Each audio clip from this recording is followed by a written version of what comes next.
Hello everyone, this is the another video of Statistics for Economics, Chapter 3, Part 4. In this video, we discuss about the questionnaires and sample and census method. Okay, so इस video में हम discuss करेंगे about the questionnaires, यानी कि जो questionnaire बनाई जाती हैं सर्वेस के लिए वो किस तरीके से डिज़ाइन किए जाते हैं क्वेश्चंस एंड सैम्पल और सेंसस मेथड। ओके, आइए शुरू करते हैं। कंस्ट्रक्शन ऑफ क्वेश्चनरीज और शेड्यूल, यानी कि क्वेश्चनरी और शेड्यूल क्या होता है। इसमें हम क्वेश्चंस डिज़ाइन करते हैं। ये एक आर्ट है कि जितने अच्छे तरीके से हम क्वेश्चंस डिज़ाइन करेंगे, जो हमारा वे होगा क्वेश्चन डिज़ाइन करने का, तो अट्रैक्टिव होना चाहिए, सीक्वेंस में होना चाहिए। उससे हमें क्या बेनिफिट्स होंगे कि जो हमारे इन्फॉर्मेंट्स हैं, जो हमारे सर्वेयर हैं, अच्छे से सर्वे कर पाएंगे और हमें जो आंसर्स चाहिए, जो आंसर्स की हमें नीड है, वो आंसर्स हमें अच्छे से मिल जाएं।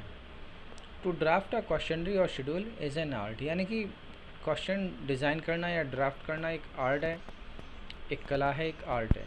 The success of statistical investigation depends on proper drafting of the questionnaire, यानी कि जो आपका स्टैटिस्टिकल इन्वेस्टिगेशन है उसकी जो सक्सेस है वो डिपेंड करती है कि हमने क्वेश्चन किस तरीके से ड्राफ्ट किए हैं। यानी कि हमारे क्वेश्चंस के ऊपर बहुत कुछ डिपेंड करता है। जो आंसर्स हमें मिलने वाले हैं इन्फॉर्मेंट से, वो आंसर्स हमारे क्वेश्चंस के अकॉर्डिंग मिलने वाले हैं।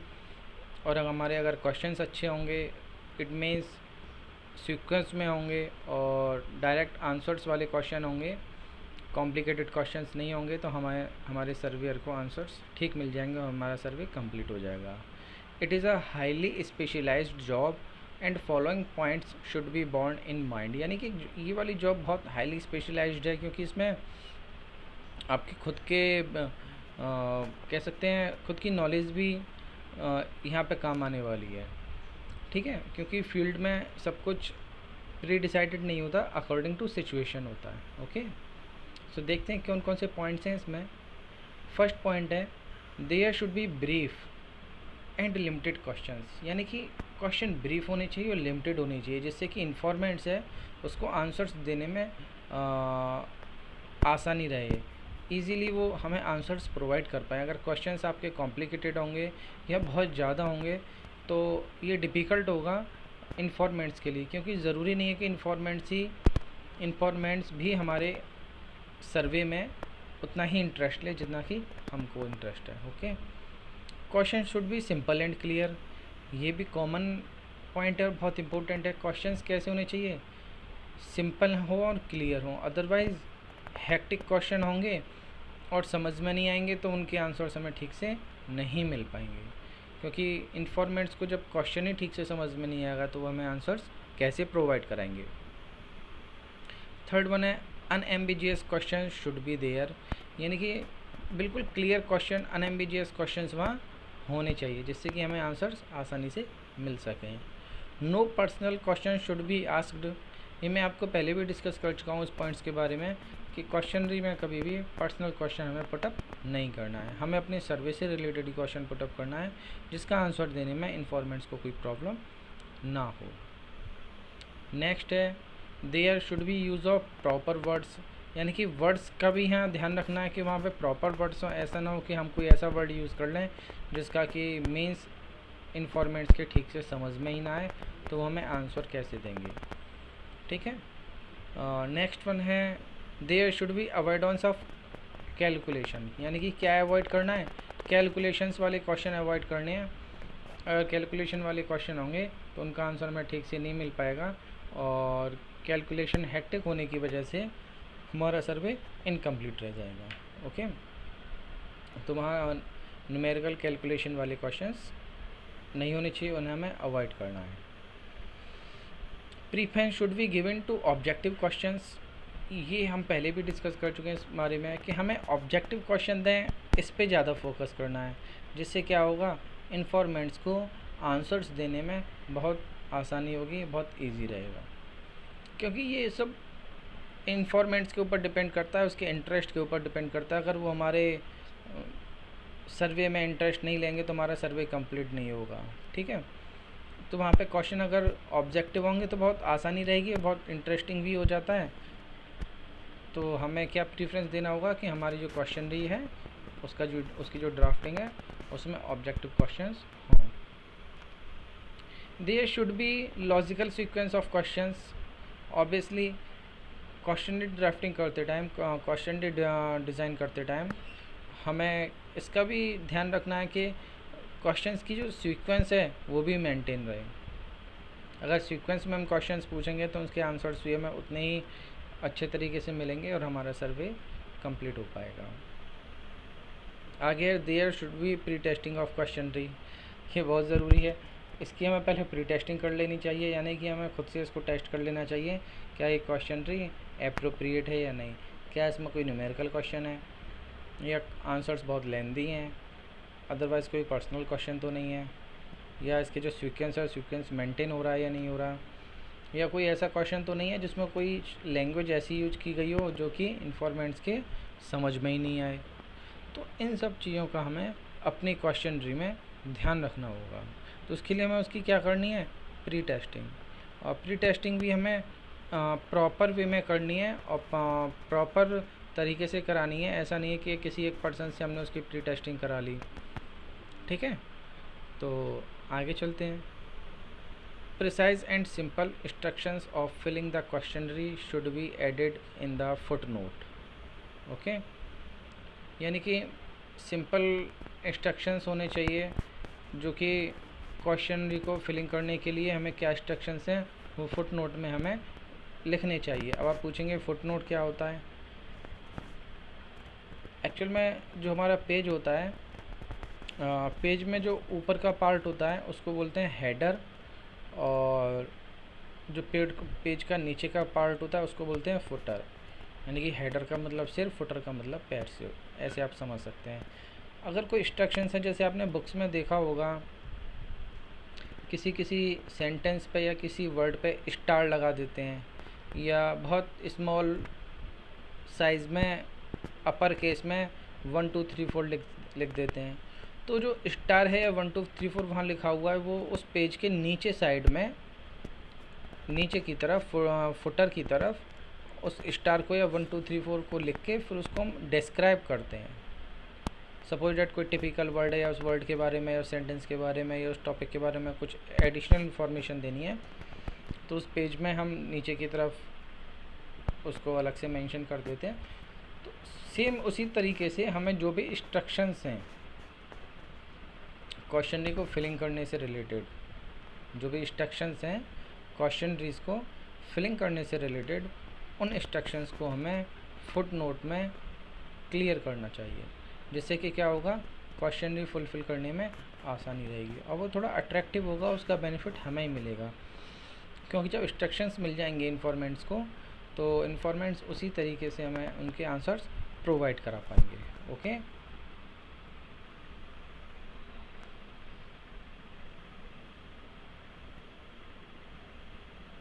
आगे चलते हैं। नेक्स्ट पॉइंट हमारा, the questionnaire should be set in such a way that there may be cross examination. ये बहुत ज़रूरी है और ये बहुत बड़ी आर्ट है। जो फर्स्ट पॉइंट था questionnaire drafting is a art, questionnaire draft करना आर्ट है, वो यहाँ एप्लीकेबल होती है। जो क्वेश्चनरी है वो इस तरीके से सेट होनी चाहिए कि हमारे को क्रॉस एग्जामिनेशन भी हो जाए, यानी कि कुछ एक क्वेश्चन ऐसा हो जो 2 तरीके से पूछा जाए और जिससे कि हमें क्रॉस एग्जामिनेशन उसका हो जाए। Of the information supplied by the informants, यानी कि जो इन्फॉर्मेंट्स हमें इंफॉर्मेशन प्रोवाइड करा रहा है दे आर राइट और wrong, that examine by the questionnaire the way using cross examination and the question drafting by this way. यानी कि क्वेश्चंस को हमें इस वे में ड्राफ्ट करना चाहिए कि हमें क्रॉस एग्जामिनेशन हो जाए जो इन्फॉर्मेशन हमें इन्फॉर्मेंट से प्रोवाइड की जा रही है। Okay, in facts it is check on false और इनएक्यूरेट आंसर्स। यानी कि फैक्ट क्या होगा कि हम चेक कर सकते हैं, we are check the answer is right और रॉन्ग। यानी कि इन्फॉर्मेशन जब प्रोवाइड करा रहा है तो हमें क्रॉस एग्जामिनेशन कराना चाहिए। तो क्रॉस एग्जामिनेशन के लिए हमें क्वेश्चन को इसी तरीके से डिज़ाइन करना चाहिए कि हमें ये भी चेक कर लें कि जो इंफॉर्मेशन प्रोवाइड कराई जा रही है वो राइट है और रॉन्ग है। Okay, every respondent should be insured that information given by them shall be keep secret. यानी कि जो भी रेस्पोंडेंट हैं उनको इंश्योर करना है कि जो भी इंफॉर्मेशन प्रोवाइड की जा रही है इन्फॉर्मेंट्स की साइड से शैल बी कीप सीक्रेट, यानी कि वो सीक्रेट रहनी चाहिए। Secrecy is maintain is very must, secrecy maintain is very must because privacy is must, यानी कि सीक्रेट रहना बहुत ज़रूरी है, अदरवाइज़ हमारा सर्वे अपने ऑब्जेक्ट को अचीव नहीं कर पाएगा। ओके, तो यहाँ पे हमें इस पे भी फोकस रखना होगा, जो भी रेस्पोंडेंट हैं वो जो इन्फॉर्मेशन हमें प्रोवाइड करा रहे हैं वो हमारे सर्वे की जो सीक्रेसी है इन्फॉर्मेंट्स की साइड से वो मेंटेन रहनी चाहिए। Okay, next, proper care should be taken, ध्यान देना, proper care should be taken to make the questionnaire attractive. A well set questionnaire will certain impress the recipient. यानी कि जो आपके क्वेश्चनरी है वो कैसी होनी चाहिए, अट्रैक्टिव, यानी कि जो ड्राफ्टिंग है, drafting is made questionnaire attractive and useful. यानी कि क्वेश्चनरी की जो ड्राफ्टिंग है वो इस तरीके से होनी चाहिए, questions drafting in schedule and no personal question in questionnaire and question in way of sequence and questions are put in objective form, यानी कि ऑब्जेक्टिव क्वेश्चन होने चाहिए। सो इस वे से हमारा जो क्वेश्चनरी होगा वो क्या हो जाएगा, अट्रैक्टिव हो जाएगा। और when our questionnaire is attractive then we then the informants given the answers, we give the answers in the proper manner or proper form। अगर हमारी क्वेश्चन अट्रैक्टिव है तो जो इन्फॉर्मेंट्स हैं हमें आंसर्स कैसे प्रोवाइड करेंगे, प्रॉपर। एंड इसका भी ध्यान रखना है कि क्रॉस एग्जामिनेशन भी होता रहे। ओके, क्रॉस एग्जामिनेशन का भी हमें यहाँ ध्यान रखना है। अ well set questionnaire will certainly impress the recipient. यानी कि आपकी जो वेल सेट क्वेश्चनरी है, क्वेश्चनरी बिल्कुल एकदम स्टैंडर्ड फॉर्म में है, तो वो क्या करेगी, इम्प्रेस करेगी किसको, इन्फॉर्मेंट्स को या जिसने भी उसको रिसीव किया है। ओके, आगे चलते हैं। आगे मैं आपको प्रैक्टिकली दिखाना चाह रहा हूँ कि क्वेश्चनरी का फॉर्मेट क्या होता है। यानी कि आप इतनी देर से पढ़ रहे हैं क्वेश्चनरी, तो what is the format of questionnaire. Okay, so ये क्वेश्चनरी का फॉर्मेट उसके ऑब्जेक्ट्स के ऊपर डिपेंड करेगा कि हमारी जो क्वेश्चनरी है किस लिए। Suppose that we are going to survey part of cosmetic product is like a shampoo और is like as deodorant, then our question is other type and we conduct a survey on the subject of demographic structure, then our question is another type, but some topics are similar in both questionnaires। okay, आइए देखते हैं one by one. सो हम बात करेंगे specimen questionnaire demographic structure, यानी कि हमें demographic सर्वे चल रहा है हमारा, उसके regarding we prepare a questionnaire, then now we discuss the example of a questionnaire. बहुत ध्यान से देखना, this is practically and interesting. Okay, the first point is name of the head of the family. So on the first topic we mention the person of family that one of the head in the family, यानी कि वो person जो हमारी family में head है उसका हम यहाँ पे नेम मेंशन करेंगे। Okay, second one is addressed, this is common.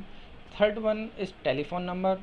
Now we some changes in this telephone number because only telephone number is not proper, we should make the mobile number और telephone number, यानी कि यहाँ पे mobile number भी इसमें add कर सकते हैं। Okay, so details are here, details of family members. First column is this is the example of table. Okay, this is the example of table. So first column in mention member, second is gender, third one is age in years. Listen and noticed is in years. Okay, and fourth one is marital status, married or unmarried, and last one is physically fit or challenged. If you are divyang or physically unfit, then you will identified here, clarify here. Okay, otherwise physically fit.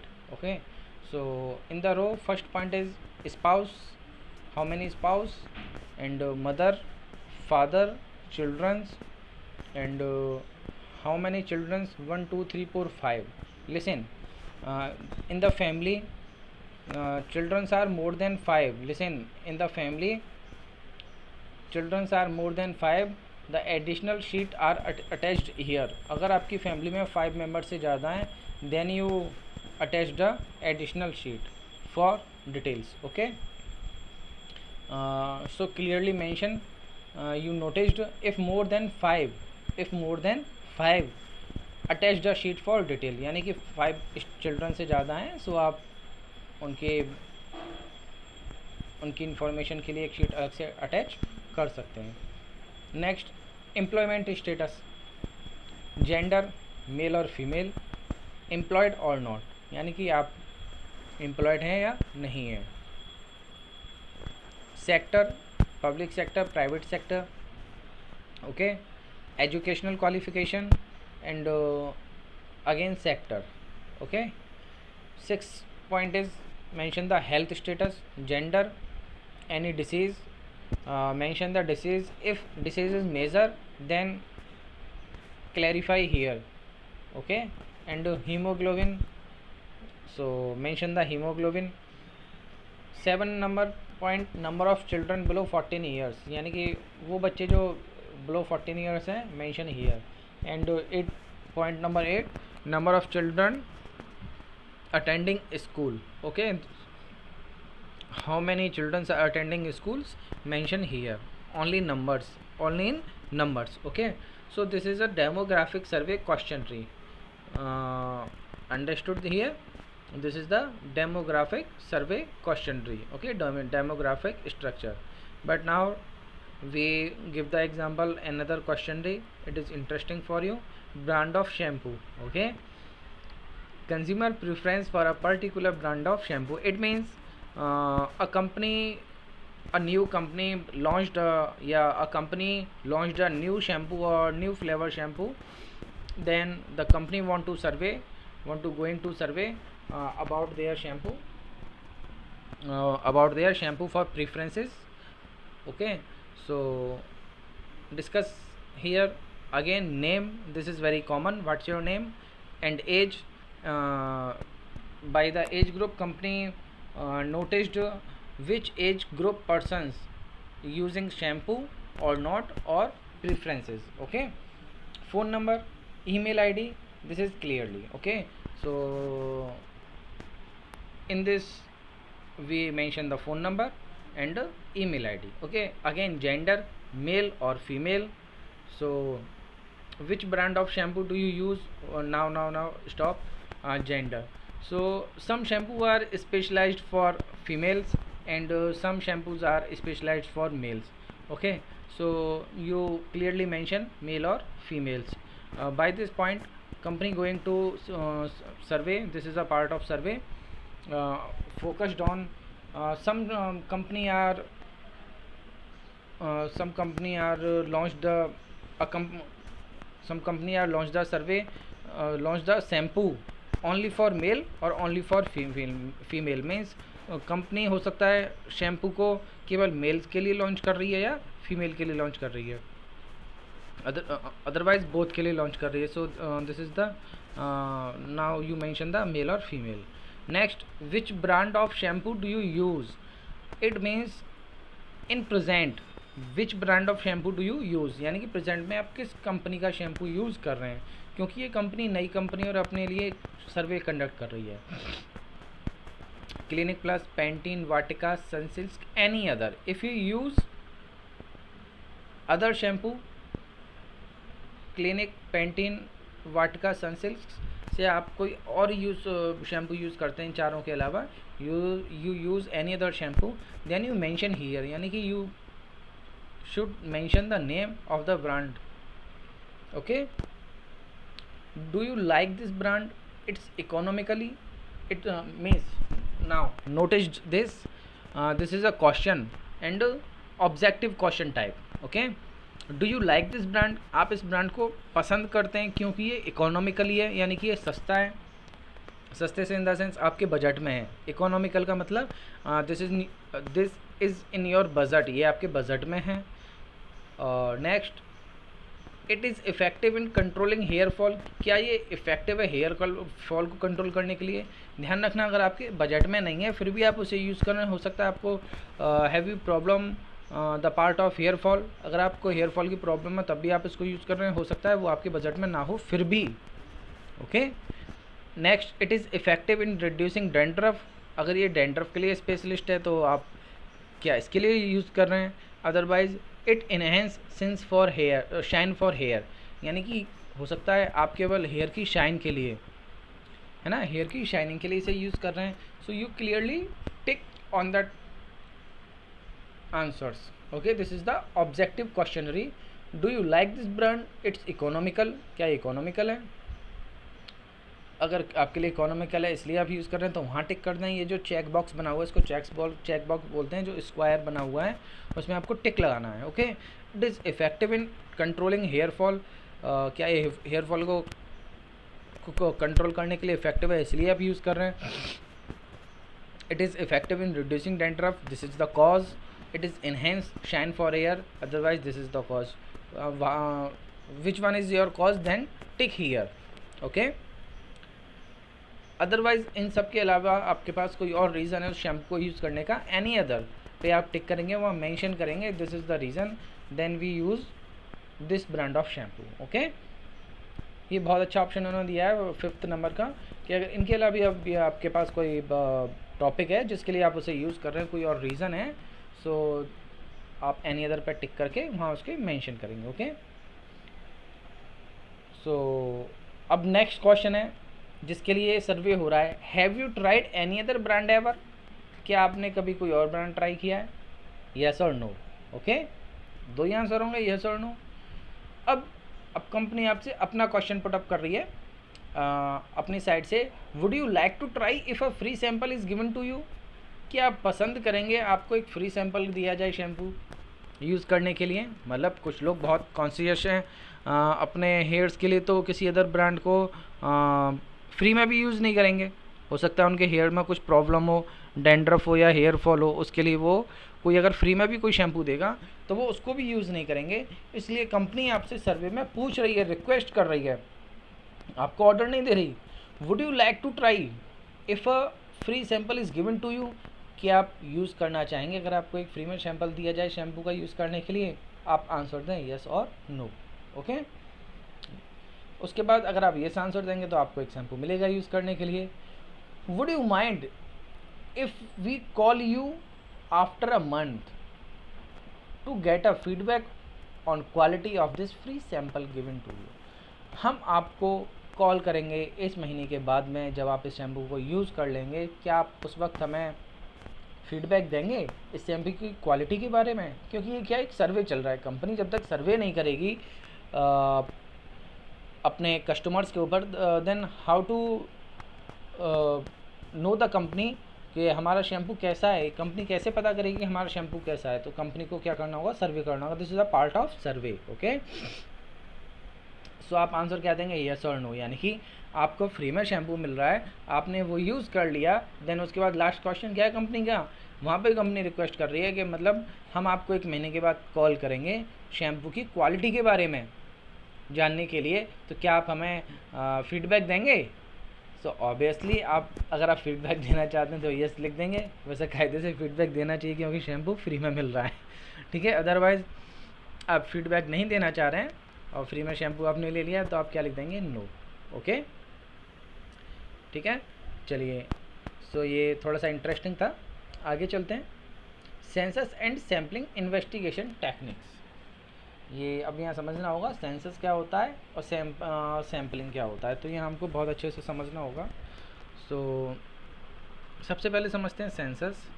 It is also called complete enumeration method, यानी कि ये complete enumeration method है। Census में हम complete study करते हैं, यानी कि अगर कोई भी हमारा सर्वे का पार्ट है उसको 100% वहाँ पे सर्वे किया जाएगा, door to door, home to home, person to person, informants to informants. So यहाँ पे हम कंप्लीट सर्वे करते हैं। Okay, in this method data are collected for each and every item of population. अब जब पॉपुलेशन का सर्वे किया जा रहा है, सेंसस का मतलब जनगणना से होता है, it is method data are collected for each and every item of population. यानी कि ये आपने प्रैक्टिकली देखा होगा, जब आपके घर पे जनगणना वाले आते हैं और सेंसस वाले आते हैं सर्वे करने, so they ask the question not only how many peoples या how many persons are in your home, this is not a single question. They put up the questions, how many persons are in your home, आपके घर में कितने लोग हैं, and more questions, बहुत सारे questions होते हैं उनके, as like as how many persons are more than 60 year, how many males, how many females, how many spouse, how many married और unmarried, कितने पर्सन मैरिड अनमैरिड हैं, कितने पर्सन 60 ईयर से ऊपर हैं, how many retired from government servants, and how many persons are in present government sector and as well as private sector service. Okay, and how many children in your home, please clearly define the age, उनकी age बताइए, how many boys, how many girls, and if anybody affected by a major disease is like as cancer, TB, HIV, then you clearly tell. यानी कि अगर आपके घर में कोई major disease से इफ़ेक्टेड है, जैसे कि HIV है, कैंसर है, या any other type of disease, then you telling. यानी कि आप बताइए कि आपके घर में है, तो वो वहाँ पे भी मेंशन होगा, because government publish the information about the cancer patient or HIV patient and other major disease patient। यानी कि गवर्नमेंट अपने इंफॉर्मेशन में बताती है कि in our country how many persons are affected from cancers, यानी कि हमारे देश में कितने लोगों को कैंसर है, कितने लोगों को HIV है। सो गवर्नमेंट ये आंकड़े हमें पब्लिश करती है। समटाइम्स है को the polio is a major disease, then now Government of India having good work about the polio, so cover up the polio। Government ने पोलियो के फील्ड में बहुत अच्छा वर्क किया, जैसे कि पोलियो को लगभग ख़त्म कर ही दिया, 100% कह सकते हैं अभी, 99.9%। सो उस वक्त पोलियो भी एक डिसीज़ हुआ करती थी कुछ समय पहले तक, तो उससे इफ़ेक्टेड जो लोग हैं, जितने पर्सन्स हैं, उनकी भी इंफॉर्मेशन वहाँ कलेक्ट की जाती है। सो ये क्या ही एक सेंसस मेथड है। तो सेंसस में सभी लोगों की इंफॉर्मेशन कलेक्ट की जाती हैं, और मोस्टली जितने भी क्राइटेरिया के अकॉर्डिंग उनके अंदर वो इंफॉर्मेशन कलेक्ट की जाती हैं। ओके, आगे चलते हैं। एडवांटेज, सम ऑफ एडवांटेज, इसके कुछ एडवांटेज हैं। It provides information about each and every item of the population, यानी कि यहाँ पे पॉपुलेशन की ईच एंड एवरी आइटम की हमें इंफॉर्मेशन मिल जाती है। जैसे कि मैंने आपको बताया, एज, जेंडर या disease, profession, etcetera etcetera. Okay, next है element of bias is eliminated as results are based on each and every item, यानी कि यहाँ पे पार्शियलिटी होने की चांसेस कम है, यानी कि फेक इन्फॉर्मेशन की चांसेस कम है, क्योंकि हम हर तरीके से इन्फॉर्मेशन कलेक्ट कर लेते हैं। Okay, third one is it is exhaustive survey which can be used for other purpose later as secondary data, यानी कि ये एक बड़ा सर्वे होता है। आप समझ रहे हैं, एग्जॉस्टिव सर्वे यानी कि बहुत बड़ा सर्वे होता है, और इसके डेटा को हम सेकेंडरी डेटा से यूज़ करते हैं, क्योंकि पॉसिबल नहीं है कि हर कोई इतना बड़ा सर्वे करा पाए। सो यहाँ से निकलने वाले डेटा को हम सेकेंडरी डेटा के लिए यूज़ करते हैं। मैं आपको एग्जांपल दे दूँ इसमें, बहुत बड़ी एग्जांपल,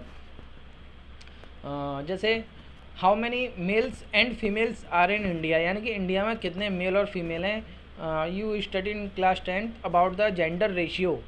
आपने क्लास 10 में जेंडर रेशियो के बारे में पढ़ा होगा, और जेंडर रेशियो की जो इन्फॉर्मेशन निकल के आती है वो सेंसस से निकल के आती है, क्योंकि जनगणना वाले आपके घर पे आके ये भी पूछते हैं आपके घर में कितने मेल और कितने फीमेल हैं। ओके, सो वो जो इन्फॉर्मेशन निकल के आती है सेंसस के थ्रू, उसको हम कहाँ यूज़ कर रहे हैं, जेंडर रेशियो में। तो जेंडर रेशियो हमारे लिए क्या हो गया, secondary data.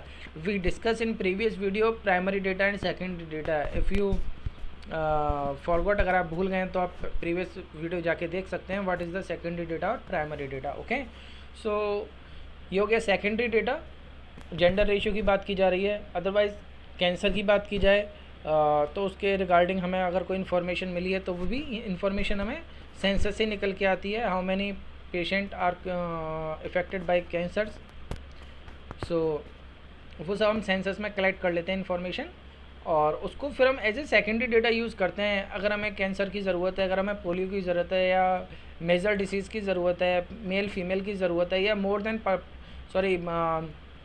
Then 60 years, how many persons are more than 60 years, यानी कि प्रेजेंट में इंडिया में 60 ईयर्स से ज़्यादा के कितने लोग हैं, उनकी अगर मैं इन्फॉर्मेशन कलेक्ट करनी है तो वो भी हम सेंसस से ही कवर अप कर सकते हैं, because we collect the data in census each and every item. Okay, ये अभी हमने पढ़ा था ना, ये देखिए आप ईच फर्स्ट पॉइंट में each and every item of the population. Okay, clear, फिर से देख लीजिए।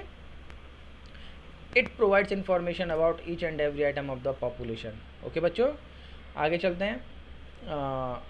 ये सेकेंडरी डेटा क्लियर हो गया। सेकेंडरी डेटा बहुत बड़े लेवल पे यूज़ होता है by the help of census, क्योंकि सेंसस से हम वो सारी इन्फॉर्मेशन निकाल लेते हैं। कभी मेरे हिसाब से मीन्स इन्फॉर्मेशन ये भी कलेक्ट की जाती है, how many rooms are in your home, और आपके घर में कितने कमरे हैं, एंड वॉशरूम है या नहीं, हैंडपम्प है या नहीं। ये रूरल एरिया की बात कर रहा हूँ मैं, रूरल एरिया की। और हाउ मैनी कितने कमरे आपके यहाँ पक्के हैं और कितने कमरे आपके यहाँ कच्चे हैं, यानी कि आपके लिविंग स्टेटस कैसा है। क्योंकि आप देख रहे हैं इन प्रेजेंट प्रधानमंत्री Awas Yojana is going in India. प्रधानमंत्री आवास योजना अपने इंडिया में चल रही है। इस आवास योजना के थ्रू प्रेजेंट में अर्बन एरिया में लाखों मकान बनवाए जा चुके हैं। ओके, सो वहाँ पे गवर्नमेंट 2 से 2.5 लाख रुपए आपको हेल्प करती है लेंटर वाला 40 गज़ में मकान बनाने के लिए।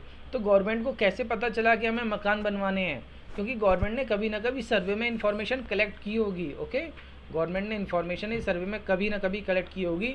सो गवर्नमेंट ने देखा कि हमारे यहाँ गाँव के लोग या रूरल एरिया में या अर्बन एरिया में वाट एवर लोगों के पास रहने के लिए मकान नहीं है, सो उनको मकान की ज़रूरत है। तो इसलिए गवर्नमेंट 2 से 2.5 लाख रुपए प्रोवाइड करा रही है पक्का मकान बनवाने के लिए। So this is a power of census, ये सेंसस की पावर है, वहाँ से इन्फॉर्मेशन पता चली। ओके, इसी तरीके से गवर्नमेंट ने पोलियो के रिगार्डिंग इन्फॉर्मेशन कलेक्ट की होगी। तो गवर्नमेंट ने अगेंस्ट पोलियो बहुत बड़ा कह सकते हैं प्रोग्राम ऑर्गेनाइज़ किया, और उसकी हेल्प से पोलियो को लगभग 100% ख़त्म कर दिया है। ओके, अब बात करते हैं नेक्स्ट पॉइंट की तरफ। It helps to study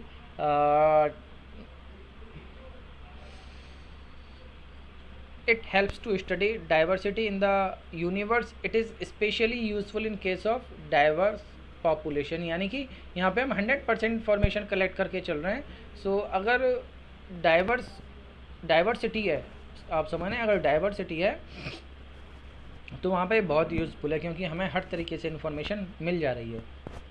okay, next है when items in a universe are of complex nature, यानी कि जो हमारा आइटम है, जो हमारा डाटा है, कॉम्प्लेक्स नेचर का है, तो वहाँ पे ये बहुत ज़रूरी है, क्योंकि कॉम्प्लेक्स नेचर के डेटा की कंडीशन में हमें 100% इन्फॉर्मेशन कलेक्ट करनी पड़ती है। That is possible in census.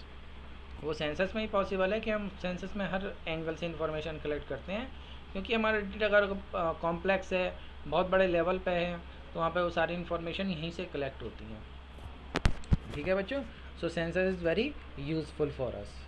सो अब इसके कुछ डिसएडवांटेज हैं, इनको समझ लेते हैं। Census method requires a lot of expenditure in item in terms of item, effort and money. It is very true, ये बहुत सही है। सेंसस कंडक्ट करना इतना आसान नहीं होता। सेंसस का जो प्रोसीजर है वो बहुत लेंदी है, बड़ा है, टाइम टेकन है, और टाइम तो लगेगा, डोर टू डोर जाएंगे, होम टू होम जाएंगे, है ना, और उसमें एफ़र्ट्स भी ज़्यादा लगेंगे। एफ़र्ट्स ज़्यादा क्यों लगेंगे, more persons are involve in the census, यानी कि बहुत सारे लोग यहाँ इन्वॉल्व होते हैं।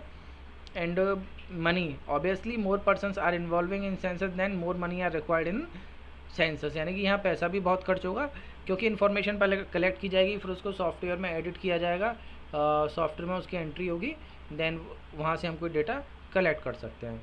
सो इस सेंसस की जो प्रोसेस है बहुत लेंदी है, बहुत एक्सपेंसिव है, और कह सकते हैं प्रॉपर ट्रेनिंग की भी यहाँ ज़रूरत है। Those persons are involve in survey of census then they need to proper training. Okay, अगर उनको प्रॉपर ट्रेनिंग नहीं मिलेगी तो वो होम टू होम जाके प्रॉपर क्वेश्चनिंग नहीं कर पाएंगे, जिससे कि उनको प्रॉपर आंसर्स नहीं मिलेंगे। Okay, so second point, it is possible only for definite population.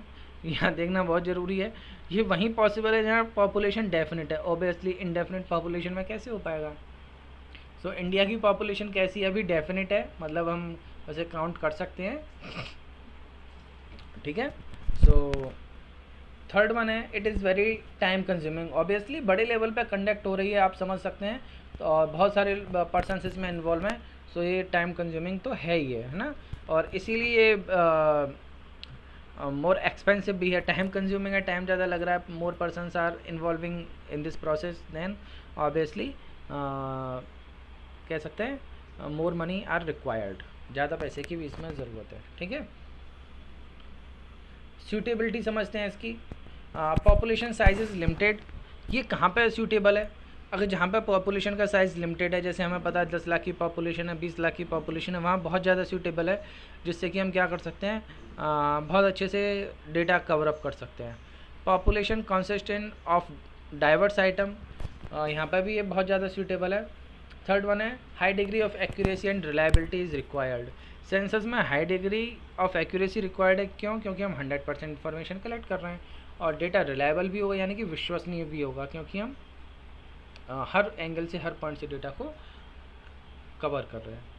Enough time and funds are available, यानी कि वही पर्सन या वही कंपनी इसको कंडक्ट करा सकती है जिनके पास प्रॉपर या इनफ टाइम हो और प्रॉपर फंड्स हो, क्योंकि मनी रिक्वायरमेंट तो इसमें ज़्यादा रहती है, तो आप तभी इसको कंप्लीट करा सकते हैं जब आपके पास फंड हो। ओके, अब नेक्स्ट है आपका सैम्पलिंग मेथड। हमारा वीडियो लेंथी होता जा रहा है, सो इसलिए वीडियो को हम यहीं स्टॉप करेंगे, और सैम्पलिंग मेथड को हम नेक्स्ट वीडियो में कवर करेंगे। तब तक के लिए आप इस टॉपिक की हेल्प से, सॉरी इस वीडियो की हेल्प से आप अपने नोट्स प्रिपेयर कर सकते हैं। If you have any problem then you discuss with me messaging और फ़ोन कॉल। ओके, तब तक के लिए गुड बाय, मिलते हैं फिर नेक्स्ट वीडियो में, और उम्मीद करूँगा आप लोग घर पे ठीक होंगे, अच्छे से होंगे, और कोविड-19 की जो प्रॉब्लम्स चल रही है, आई होप कुछ दिन में आने वाले टाइम में शॉर्ट आउट हो जाएगी, और हम सब लोग फिर क्लासेस में मिलेंगे। और तब तक के लिए आप लोग घरों पे रहिए और सेफ़ रहिए, और पढ़ाई ज़रूर करते रहिए, बिकॉज़ वीडियो बनाने में बहुत एफ़र्ट्स लगाने होते हैं, सो ये भी बहुत टाइम टेकन प्रोसेस है। तो आप लोग वीडियो को कंप्लीट देखें और पूरा देखें। ओके, तब तक के लिए गुड बाय।